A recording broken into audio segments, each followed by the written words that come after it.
With the use of your phone, you can use ChatGPT effectively. Very simple.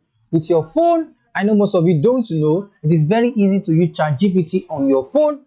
What you just need to do is very simple. Let me quickly show you the steps. So you just go on your Google Chrome. So when you get to your Google Chrome, this is my Open AI. When I get over here, so what I'm going to do is to click on it can be three dots,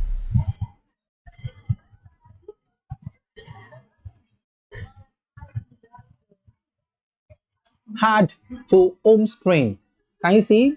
So when you add this add to home screen, the moment you add this, is going to directly make it very easy for you. So by the time it is you add it to home screen, let me title it charts. Then done. The moment I do that, let me show you. So this is ChatGPT over there. So very simple. By the time I just it will now turn to an application. By the time it turns to an application directly, I can be using this immediately. So most of you are struggling with ways to use ChatGPT as an application. So this is just the simple step to do that. Thank you.